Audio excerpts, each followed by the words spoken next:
नमस्कार मित्रांनो, ठरलं तर मग या मालिकेच्या आजच्या भागामध्ये मी तुम्हा सर्वांचे अगदी मनपूर्वक स्वागत करते. मित्रांनो, आजच्या भागामध्ये आपल्याला पाहायला मिळतं सायली आणि अर्जुन लोखंडेंच्या घरी आलेले असतात. तर लोखंडे हात जोडत सायली आणि अर्जुनला म्हणू लागतात, बोला ना, तुम्हाला काय बोलायचं होतं, तुम्हाला काय प्रश्न विचारायचे होते ना ते विचारा. आम्ही तुम्हाला सगळ्या प्रश्नांची अगदी खरी खरी उत्तरं देऊ. तसंही नेहमीच आम्ही खरंच बोलतो. तर आता सायली त्यांचं हे बोलणं ऐकताच विचारते, काय म्हणालात? तर ते म्हणतात, नाही म्हणजे यावेळी आम्ही नक्कीच खरं बोलू. तर सायली म्हणते, हो ना, मग आता माझ्या एका प्रश्नाचं उत्तर द्या. मी तुमची मुलगी नाही हे तर सिद्ध झालंच आहे. मग माझा फोटो तुमच्या भिंतीवरच्या फॅमिली फ्रेममध्ये काय करतोय? या प्रश्नाचं उत्तर तर मला मिळायलाच हवं. आता मात्र लोखंडे आणि त्यांची बायको दोघेही शांतच होतात. ते दोघंही एकमेकांकडे पाहू लागतात. अर्जुन म्हणतो, बोला ना, कारण ज्यावेळी मी तुमच्याकडे आलो होतो त्यावेळी तुमच्या फॅमिली फोटोमध्ये मी सायलीचा, माझ्या बायकोचा फोटो पाहिला होता आणि म्हणूनच मला वाटलं की तुम्ही तिचे आईवडील आहात आणि याच कारणास्तव मी तुम्हाला आमच्या घरी घेऊन गेलो. परंतु तो माझा मूर्खपणा होता. खरं तर सायली तुमची मुलगीच नाही आहे हे सिद्ध झालंच आहे. पण आता तुम्हाला आम्हाला या प्रश्नाचं उत्तर द्यावंच लागेल की तुमच्या फ्रेममध्ये माझ्या बायकोचा फोटो आलाच कुठून? आता मात्र लोखंडे काहीच बोलत नसतात. ते पूर्णपणे घाबरून गेलेले असतात. तर आता सायली लोखंडे आणि त्यांच्या बायकोला म्हणू लागते, ठीक आहे, तुम्हाला जर प्रश्नाचं उत्तर द्यायचं नसेल, खरं सांगायचं नसेल तर काहीच हरकत नाही, आम्ही येतो. अहो चला आपण निघूयात. पण तुम्ही इन्स्पेक्टर सावंत यांना इथूनच फोन करता की गाडीत बसल्यावर? अर्जुन म्हणतो, गाडीत बसल्यावर कशाला, इथूनच फोन करतो, म्हणजे ते लगेच इथे येऊ शकतात ना. आणि असं म्हणत आता अर्जुनने फोन करण्यासाठी मोबाईल हातात घेतलेला असतो. आता मात्र लोखंडे अर्जुनच्या हातापाया पडत म्हणतात, अहो जावई बापू, असं काही करू नका. तुम्ही काय करताय हे? थांबवा बघू, मी तुम्हाला सगळं काही सांगायला तयार आहे. अर्जुन म्हणतो, मग बोला ना. लोखंडे म्हणतात, अहो प्लीज तुम्ही पोलिसांना फोन नका करू. तुम्हाला माहीत आहे ना, मागच्या वेळी मी जेलमध्ये होतो, तुम्हीच तर मला जेलच्या बाहेर काढलं आहे ना. मग त्यावेळी मला खरंच खूप त्यांनी मारलं आणि त्याचे वळ अजूनही माझ्या अंगावर आहेत. अजूनही अंग खूप दुखतं आहे आणि आता जर तुम्ही मला पुन्हा एकदा जेलमध्ये टाकलं तर ती लोकं माझी हाडंही मोडून ठेवतील. नका नका, असं प्लीज काही करू नका, मी तुमच्या पाया पडतो. तर आता मैनावती त्यांना म्हणू लागते, अहो तुम्हीसुद्धा सगळं काही का लपवताय? सांगून टाका ना, कशासाठी सगळं काही लपवताय? असं म्हणत आता मैनावती सदाशिव यांना सगळं काही सत्य सांगायला सांगते. तर आता अर्जुन सदाशिव यांना म्हणतो, बोला, जे काही घडलं असेल ते आम्हाला खरं खरं ऐकायचं आहे, काहीही खोटं ऐकायचं नाही. जे घडलं असेल ते तुम्हाला खरंच सांगावंच लागेल, नाही तर. आता मात्र सदाशिव पुन्हा एकदा घाबरतात आणि म्हणतात, नाही, नको नको, तुम्ही फोन वगैरे करू नका, मी सांगतो सगळं काही. असं म्हणत आता लोखंडे घडलेला सर्व प्रकार अर्जुनला सांगू लागतात. ते म्हणू लागतात, तुम्ही जो भिंतीवर फोटो पाहिलात तो फोटो खोटा होता. हो, तो फोटो तयार केला गेला होता, कारण खरं तर मला 4च मुली आहेत, टीना, मीना, रीना. असं म्हणत ते त्यांच्या मुलींची नावं सांगतात आणि म्हणतात, जी 5वी मुलगी फोटोमध्ये तुम्ही पाहिलीत ती आमची मुलगीच नव्हती. खरं तर तो फोटो चिकटवला गेला होता, म्हणजे ते कॉम्प्युटरद्वारे केलं जातं तसं, म्हणजे कोणाला वाटू नये की तो फोटो खोटा आहे, खरा वाटावा यासाठी ज्याप्रमाणे केलं जातं तसंच काहीतरी केलं होतं. तर आता अर्जुन म्हणतो, खरं सांगताय तुम्ही हे? तर मैनावती म्हणते, हो हो, हे सगळं काही त्या माणसाने केलं होतं. त्याच माणसाने आम्हाला सांगितलं की हा फोटो तुम्ही भिंतीवर लावायचा आहे आणि म्हणूनच त्याने जसं सांगितलं तसंच आम्ही सगळं काही केलं. कारण त्यासाठी त्याने आम्हाला तशी रोकडही दिली होती, आम्हाला रोकड दिली आणि म्हणूनच आम्ही त्याचं काम करायला तयार झालो. हे सगळं काही त्या माणसानेच आम्हाला करायला सांगितलं होतं आणि म्हणूनच त्याच्या सांगण्यावरून आम्ही हे सगळं काही केलं होतं. तर दुसरीकडे पाहायला मिळतं, अश्विन घरी आलेला असतो. अस्मिताला चेक करतो. आता अस्मिता शुद्धीवर आलेली असते. तर अश्विन अस्मिताला विचारतो, अस्मिताई काय झालंय? अगं कसलं टेन्शन घेतलंयस तू? तुझा बीपीसुद्धा लो झालाय, पल्ससुद्धा लो दाखवत आहेत, नक्की काय झालंय सांगशील का? अगं खरं तर या अवस्थेत असं काही घडणं खरंच खूप धोक्याचं आहे, कारण बाळासाठी ही गोष्ट चांगली नाही आहे, त्यामुळे प्लीज स्वतःला सावर. तर आता अस्मिता अश्विनला प्रश्न करत म्हणते, परंतु जर टेन्शन घेण्यासारखं आणि विचार करण्यासारखं काही घडलं असेल तर मग काय करायचं? आता मात्र अस्मिताच्या ह्या प्रश्नामुळे कोणाला काहीच कळत नसतं. सर्वजण अस्मिताकडे पाहत असतात. अस्मिताचा चेहरा उतरलेला असतो, ती खूप नर्वस असते. तर पूर्णाजी अस्मिताला सावरतात आणि म्हणू लागतात, अस्मिता अगं तोच विचार किती वेळ करणार आहेस? माझी तर पूर्ण खात्री आहे तो सचिन नव्हता, आणि सचिन इथे कसा असेल सांग बघू. तर अस्मिता म्हणते, मग तो जर इथे नाही आहे आणि तो जर माझ्या समोर आलाच नाही आहे तर मग तो माझा फोन का उचलत नाही आहे? तर अश्विन अस्मिताची समजूत काढत म्हणतो, अगं कॉन्फरन्स खरंच खूप महत्त्वाच्या असतात आणि त्यावर फोकस करणंही तितकंच महत्त्वाचं असतं. मग अशा वेळी तो जर कॉन्फरन्समध्ये असेल तर तुझा फोन कसा उचलेल सांग ना? थोड्या वेळानंतर तो तुला कॉलबॅक करेल ना. तर अस्मिता म्हणते, हो का? मग मी सुद्धा त्याच्या कॉन्फरन्समध्ये जाते. हे ऐकल्यानंतर सर्वांना धक्काच बसतो. अस्मिता म्हणते, हो मी दिल्लीला जात आहे, कारण तसंही आता मला माहीत आहे की सचिन कुठल्या हॉटेलमध्ये राहतो आहे आणि त्या हॉटेलमध्ये मी जाणार आहे. अश्विन म्हणतो, नाही अस्मिताई तू कुठेही जाणार नाही आहेस. तर अस्मिता म्हणते, मी जाणार आहे. मम्मा तू माझा मोबाईल दे, मी आत्ता अर्जुनला बुकिंग करायला सांगते. अर्जुनला फोन करण्यासाठी अस्मिता मोबाईल मागत असते. कल्पनाताई म्हणतात, नाही देणार. अस्मिता चिडते आणि म्हणू लागते, मम्मा प्लीज अगं माझा मोबाईल दे ना. तर आता नाईलाजाने कल्पनाताई अस्मिताकडे मोबाईल देतात. अस्मिता आता अर्जुनला फोन करायला घेते, परंतु अर्जुन काही फोन उचलत नसतो. अस्मिता म्हणू लागते, हा अर्जुन फोन का उचलत नाहीये? आता मलाच बुकिंग करावं लागेल. अश्विन आता अस्मिताच्या हातातील मोबाईल काढून घेतो आणि म्हणू लागतो, अस्मिताई प्लीज शांत हो, तू असं काहीही करणार नाही आहेस आणि तू कुठेही जाणार नाही आहेस, कारण अशा अवस्थेमध्ये आम्ही तुला ट्रॅव्हल करायला नाही देणार. अस्मिता म्हणते, का मी आजारी आहे का? तर अश्विन म्हणतो, अगं पण तू. तर अस्मिता म्हणते, काय झालं, गरोदर बायका ट्रॅव्हलिंग नाही का करत? मी जाणार आहे, माझं फायनल ठरलं आहे, काही झालं तरी मी दिल्लीला जाणार. आता मात्र अस्मिता कुणाचं काही ऐकून घ्यायला तयारच नसते. तर दुसरीकडे लोखंडेंचं बोलणं ऐकल्यानंतर अर्जुनला धक्काच बसतो. अर्जुन विचारतो, काय कोण होता तो माणूस?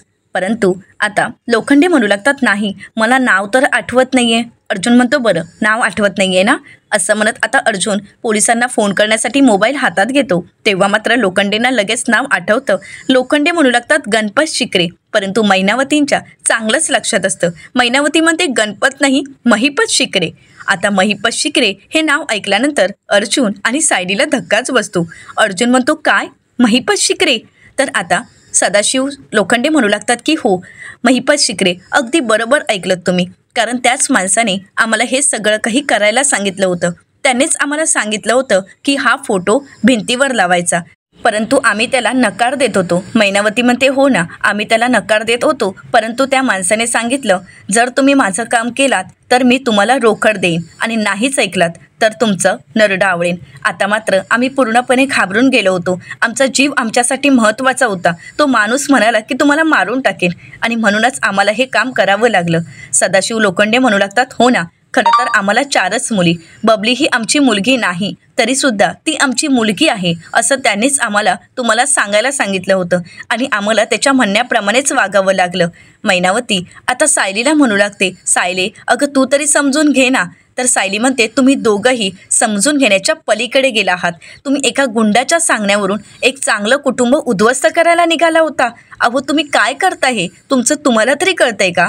तर सदाशिव आणि मैनावती लोखंडे म्हणू लागतात, मग आम्ही काय करणार होतो? त्याने तर आम्हाला मारण्याची धमकी दिली होती आणि म्हणूनच त्या भीतीपोटी आम्हाला हे सगळं काही करावं लागलं.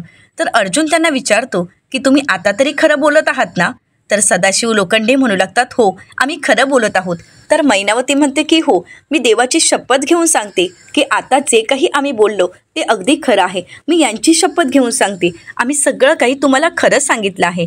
आता सायली आणि अर्जुनला प्रश्न पडलेला असतो की हे सगळं काही महिपत शिकरेने का करायला सांगितलं असावं आणि म्हणूनच अर्जुन त्यांना प्रश्न करत म्हणतो, तुम्हाला हे सगळं काही महिपत शिकरेने का करायला सांगितलं? तर सायली म्हणते, हो ना तुमचा आणि महिपत शिकरेंचा नक्की काय संबंध आहे? तर मैनावती म्हणते, नाही आमचा आणि त्यांचा काहीच संबंध नाही. त्यांनी जेवढं सांगितलं तेवढंच आम्ही केलं. खरंच आमचा आणि त्याचा काहीच संबंध नाही आहे. आम्ही फक्त त्याच्या धमकीला घाबरलो आणि म्हणूनच आम्ही हे सगळं काही केलं असं म्हणत आता लोखंडेने सगळं काही कबूल केलेलं असतं.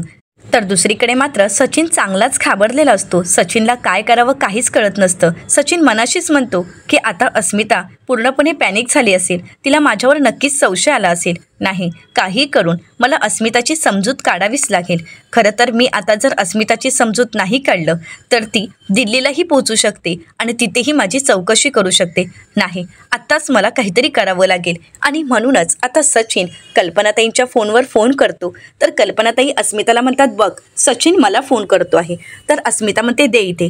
तर आता अस्मिता फोन उचलते आणि म्हणते, हॅलो, काय झाले, बोल ना. तू मम्माच्या फोनवर फोन का केलायस? माझ्या फोनवर फोन करता येत नाही का? तर आता सचिन हळू आवाजात बोलतो, अस्मी अगं शांत हो. अगं तुला मी किती फोन ट्राय केले आहेत पण तू फोनच उचलत नाही आहेस आणि म्हणूनच शेवटी मला मम्मांच्या फोनवर फोन करावा लागला. अस्मिता म्हणते, हो का? तर त्यानंतर अस्मिता कल्पनाताईंना विचारते, मम्मा माझा मोबाईल कुठे आहे? कल्पनाताई म्हणतात, अगं तो हॉलमध्येच असेल. अस्मिता म्हणते, बरं ठीक आहे, तू एवढा हळू का बोलतोयस? तर सचिन म्हणतो, अगं मी कॉन्फरन्समध्ये आहे, मी थोड्या वेळासाठी बाजूला आलो आहे. तुझे एवढे मिस कॉल पाहिलेत आणि मग मला तुझ्या तब्येतीची काळजी वाटत होती आणि म्हणूनच अस्मी अगं मी तुला फोन केला आहे. काय झालं आहे? तू ठीक आहेस ना? तू एवढी पॅनिक का झाली आहेस? अस्मिता म्हणते, तू कॉन्फरन्समध्ये आहेस म्हणजे तू दिल्लीला नाही आहेस का? तर अस्मिताला सचिन म्हणू लागतो, अगं कॉन्फरन्स दिल्लीलाच आहे ना, मग मी दिल्लीलाच असणार. अस्मिता म्हणते, तू खरं सांगतोयस ना? सचिन म्हणतो, हो अगं मी खरंच सांगतोय. तर आता अस्मिता म्हणू लागते, बरं ठीक आहे. तर सचिन अस्मिताला म्हणतो, मला उद्या 1 दिवसाचा गॅप आहे, मी असं ठरवतोय की तुला भेटण्यासाठी पनवेलला यावं. अस्मिता म्हणते, 1 दिवसासाठी तू एवढ्या दूरचा प्रवास करणार आहेस का? फक्त माझ्यासाठी? सचिन नाटक करत म्हणतो, हो गं, तुझ्यासाठी नाही तर कोणासाठी करणार सांग ना. अगं तू तर माझी लाडकी बायको आहेस, मग तुझ्यासाठी एवढंच तर मी करू शकतो ना. आता हे ऐकल्यानंतर अस्मिताला हे सगळं काही खरं वाटतं आणि म्हणूनच अस्मिता सचिनला म्हणते, आय लव्ह यू सचिन. तर सचिन म्हणतो, आय लव्ह यू 2 3 4 असं म्हणत सचिन फोन कट करतो. सचिन मात्र पूर्णपणे घाबरलेला असतो, परंतु खोटं सांगून आता त्याने अस्मितालाही मनवलेलं असतं. तर दुसरीकडे पाहायला मिळतं, अर्जुन आता सदाशिव लोखंडे आणि मैनावती लोखंडे यांच्या बोलण्यावर विश्वास ठेवत म्हणतो, ठीक आहे तुमच्या बोलण्यावर मी विश्वास ठेवतो, परंतु सायली तुमच्यासारख्या लोभी माणसांची मुलगी नाही हे तर मला माहीतच आहे, पण ते आता मला पुन्हा एकदा कन्फर्म करून घ्यायचं आहे आणि त्यासाठीच मला आता DNA टेस्ट करावी लागेल. तर मैनावती अर्जुनला विचारतात, काय करायचं आहे? तर अर्जुन म्हणतो, DNA टेस्ट. तर त्यानंतर अर्जुनजवळ सॅम्पलसाठी असणारे पॉकेट आता अर्जुन सदाशिव लोखंडे यांच्या हातात देतो आणि म्हणू लागतो, मैनावती लोखंडे यांचं एक सॅम्पल लागेल आणि सायली तुझंही. दोघांनीही आपापले केस आता या पॉकेटमध्ये टाकायचे आहेत. मैनावती लोखंडे म्हणतात, काय काय करावं लागतंय ना, असं म्हणत ते आपला एक केस त्या पॉकेटमध्ये टाकतात. आता सायलीनेही सॅम्पल दिलेलं असतं. अर्जुन ती दोन्ही सॅम्पल हातात घेतो आणि म्हणू लागतो, आता सिद्ध होईल की नक्की खरं काय आहे आणि खोटं काय आहे. तर त्यानंतर आता अर्जुन चैतन्याला फोन करतो आणि म्हणू लागतो, चैतन्य मला सायली आणि लोखंडे यांची पुन्हा एकदा DNA टेस्ट करायची आहेत. मी जे लोकेशन पाठवत आहे तेथे तू मला येऊन भेट. आता मला कोणतीही रिस्क घ्यायची नाही. तर इकडे लोखंडे आता अर्जुनला हात जोडत विचारतात की जावई बापू, आता तुम्ही पुन्हा एकदा आम्हाला पोलिसांच्या ताब्यात तर देणार नाही आहात ना? तुम्ही आमच्यावर केस तर नाही ना करणार? अर्जुन म्हणतो, तुमच्या या गुन्ह्याची शिक्षा तर तुम्हाला मिळायलाच हवी. आता मात्र ते घाबरतात आणि म्हणतात, काय बोलताय तुम्ही हे? म्हणजे तुम्ही आम्हाला पोलिसांच्या ताब्यात देणार आहात? तर आता घाबरलेल्या मैनावती सायलीसमोर हात जोडतात आणि म्हणतात, अगं पोरी, तू तरी सांग ना तुझ्या नवऱ्याला, आमचा यात काहीच दोष नाही आहे, आमच्यावर दया करा ना गं. आता सायली अर्जुनकडे येते आणि म्हणू लागते, अहो तुम्ही पुन्हा एकदा DNA टेस्ट करायचा विचार का करताय? अर्जुन म्हणतो, कारण गेल्या वेळी ज्यावेळी तुमची DNA टेस्ट केली त्यावेळी ती पॉझिटिव्ह आली होती. याचाच अर्थ कोणीतरी रिपोर्ट बदलण्याचा प्रयत्न केला. खरं तर सॅम्पल कोणीतरी बदलले होते आणि म्हणूनच कदाचित ते रिपोर्ट पॉझिटिव्ह आलेत असा माझा संशय आहे. आणि आता तर या सगळ्यामध्ये महिपत शिकरेचं नाव आलं आहे. याचाच अर्थ या सगळ्याशी महिपत शिकरेचं काहीतरी कनेक्शन आहे आणि म्हणूनच आपल्याला सावधगिरी बाळगावी लागेल. जे काही आता करणार आहोत ते सावधगिरीनेच करावं लागेल. तर दुसरीकडे पाहायला मिळतं, अस्मिताच्या चेहऱ्यावरचा आनंद पाहून अश्विन म्हणू लागतो, झालं तर मग, म्हणजे दोघांचंही भांडण मिटलं. याचा अर्थ आता BP तर नॉर्मल असेल. चला येतो मी. तर त्याचवेळी कल्पनाताई अश्विनला म्हणतात, अश्विन अरे थांब ना, मी तुझ्यासाठी कॉफी बनवू का? नाहीतरी काम कर ना, तू काहीतरी खाऊनच जा. आता सर्वच जण अश्विनला आग्रह करत असतात. तर अश्विन कल्पनाताईंना प्रश्न करत म्हणतो, तुमच्याकडे पद्धत आहे का? म्हणजे घरी चेक करायला आलेल्या डॉक्टरला तुम्ही कॉफी वगैरे देता का? तर कल्पनाताई म्हणतात, अश्विन अरे तू काय बोलतोयस? अश्विन म्हणतो, हो ना, कारण तुमच्या घरी मी फक्त पेशंटला चेक करण्यासाठी आलो होतो. कारण कसं आहे ना, आत्तापर्यंत या घरात फक्त मी डॉक्टर म्हणूनच सगळ्यांसाठी गरजेचं आहे. म्हणजे अस्मिताईला चक्कर आली तर अश्विनला बोलवा, सायलीला चक्कर आली तर अश्विन तुझ्यातला डॉक्टर कुठे गेला आहे. पण जर तन्वीची तब्येत बिघडली, तिला जर बरं नसेल, तर तुमच्यापैकी कोणीही तिला साधं बघायलाही जात नाही. तर आता पूर्णाजी अश्विनच्या या प्रश्नाचं उत्तर देत अश्विनला म्हणतात, हो, कारण तन्वीच्या बाबतीत तू आमच्याकडून कोणत्याही अपेक्षा करू नकोस अश्विन. तर अश्विन म्हणतो, मग ठीक आहे, तुम्हीसुद्धा डॉक्टर व्यतिरिक्त माझ्याकडून कुठल्याच अपेक्षा करू नका, कारण तुमच्यासाठी, या घरासाठी मी फक्त एक डॉक्टर म्हणूनच उरलो आहे. डॉक्टर म्हणून मी तुमच्या घरी आलो आहे आणि आता माझं काम झालं आहे, मी येतो, असं म्हणत अश्विन निघून जात असतो. कल्पनाताई, पूर्णाजी, अस्मिता सर्वच जण अश्विनला थांबवण्याचा प्रयत्न करतात, परंतु अश्विन मात्र काही न बोलता तेथून निघून जातो. सर्वांनाच खूप वाईट वाटतं. तर इकडे किल्लेदारांच्या घरी प्रतिमा आत्या आराम करत असतात, परंतु प्रतिमा आत्यांना काही शांत झोप लागत नसते, कारण त्याचवेळी त्यांच्या समोर येतो तो त्यांचा भूतकाळ. भूतकाळामध्ये घडलेल्या घटना प्रतिमा आत्यांच्या डोळ्यासमोर येऊ लागतात. त्यांचा भूतकाळ त्यांच्या समोर असतो. प्रतिमा आत्यांना आठवतं की त्यांनी स्वतःला वाचवण्यासाठी महिपत शिकरेंकडे हात दिलेला असतो. ती म्हणालेल्या असतात की प्लीज मला वाचवा, परंतु महिपत शिकरेंनी प्रतिमा आत्यांना हात न देता खरं तर त्यांना खूप त्रास दिलेला असतो. प्रतिमा आत्यांचा जीव घेण्याचा प्रयत्न केलेला असतो. प्रतिमा आत्या मराव्यात यासाठी त्यांनी तिथे असणारं पेट्टल लाकूड घेऊन प्रतिमा आत्यांच्या चेहऱ्यावर प्रहार केलेला असतो.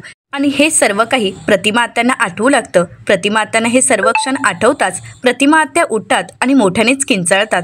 तर दुसरीकडे पाहायला मिळतं, इकडे साक्षी गार्डनमध्ये चालण्यासाठी आलेली असते, परंतु साक्षीलाही ते क्षण आठवू लागतात ज्या क्षणी साक्षी सचिनसोबत रेस्टॉरंटला गेलेली असते. त्यावेळी सचिन तिथून निसटण्याचा प्रयत्न करत असतो आणि अस्मिता त्याच्या मागावर असते. आता अस्मिताला साक्षीने पाहिलेलं असतं. अस्मिता साक्षीच्या बाजूला असणाऱ्या व्यक्तीला त्याच्या खांद्यावर हात ठेवून ती कोण आहे हे पाहत असते, परंतु त्यावेळी ती व्यक्ती वेगळीच असते.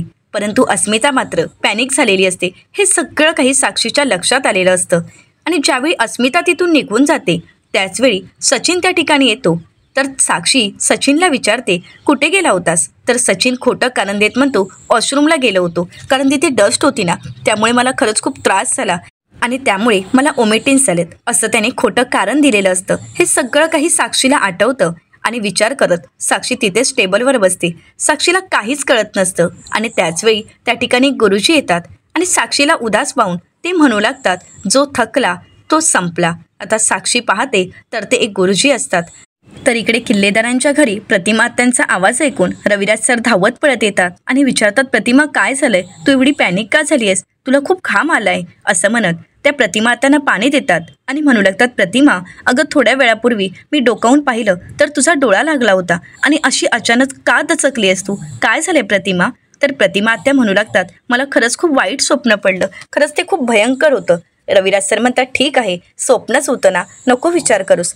तर प्रतिमा आत्या म्हणतात, अहो ते स्वप्न होतं, परंतु मला असं का वाटते की ते स्वप्न माझ्या भूतकाळाशी संबंधित होतं.